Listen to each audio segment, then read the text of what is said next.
Crack! Nabala yung buto ni Ferdy. Ang duwag-duwag mo naman, pumubos ka ni Merlin kay Ferdy. Oo nga, dahil ka pa namin. Halika na kasi, sigaw ni Ina, nung makiat na rin sa puno ng bayabas. Sige ka, hindi ka namin bibigyan ng napitas namin. Susungkit na lang ako, katwiran ni Ferdy sa dalawang pinsan na hakyat sa puno. Baba na kayo, baka makita kayo ni Lola Trining. Parang walang narinig ang dalawa.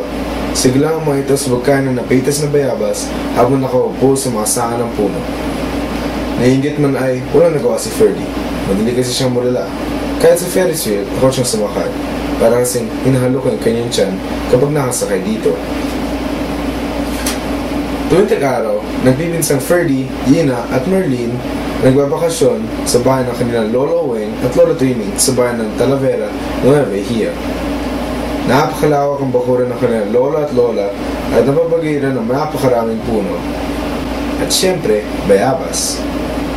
Kapag nagsawa na sa kanilang malaruan, ang mga puno nagdidistikan sa mga tatlo. O Ferdy, ipitas kita ng manibalang na bayabas. Huwag mo kaming isumbong kay na Lola, ha?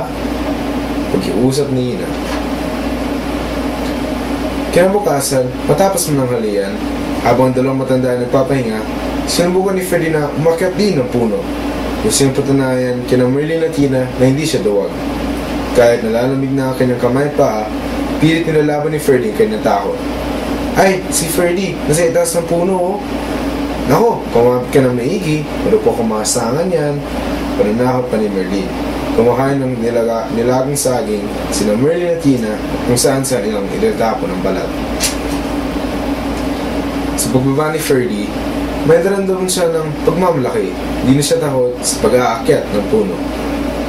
Habang isinasawsaw sa asin ang mga napitas ng santo ni Ferdy, nag-isip si Merlin na ipapanglaro. Sumana ako sa bahabayan. Ano tututuan? Magkabulan naman tayo, oh. Oo nga, Ferdy. Dahil ikaw lang ang lalaki dito, ikaw ang taya. Sagot ni Ina. Walang nagawa si Ferdy kundi habulin dalawang pinsan, kung saan sila nagsusuot ang mga ito. Sa bakuran, sa likod ng bahay, at sa sementarong laban ni Lola Trining. Hindi napansin ni Ferdy ang mga nakakalat ng balat na saging. Kaya bago siya nataya si Merlin, ay nadulas siya. Isang malakas na ay lang ang narinig nila Merlin at Ina. Nalapas si Ferdy at naitugon ang kanyang kamay sa semento. Crack! Masama naging bagsak niya. Ang sakit! Ate Ina, Ate Merlin, di ko magalaw ang braso ko. Takot na si Ferdy. Baka nabali mo ang buto mo. Patingin nga, takot na rin si Merlin. Nakita na namamaga ang braso ni Ferdy at nangingitim. Dinala siya agad kila Lola Trining at Lola Weng.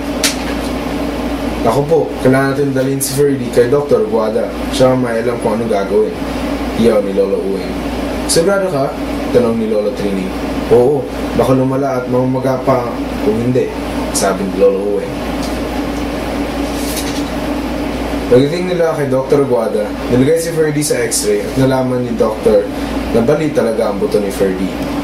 Kaya gumawa ng doktor ng isang sementadong cast upang gumaling si Ferdy. Huwag ka mag-aalala, Ferdy. Mawala yan sa 6 hanggang 8 linggo, tiyak ni Dr. Aguada. Dahil ka ng braso na apektuhan kay Ferdy, nahirapan siya kumain at sumulat. Ferdy, sorry dahil sa amin ni Ina, nabaliin ka ng buto. Kung di namin kinakalat ang balat ng saging, hindi ka sanang dalas, sabi ni Merlin.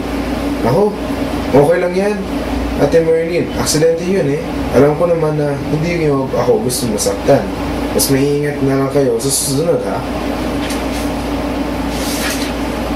Lumipas ng ilang linggo na nasa klinika ulit si Ferdy upang matanggal na ang kanyang cast.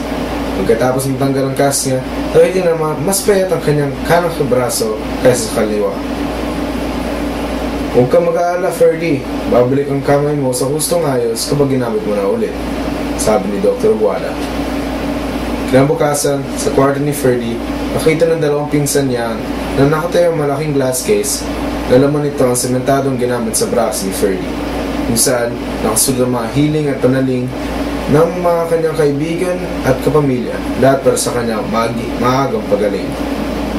Isang napaganda at pambihirang alala.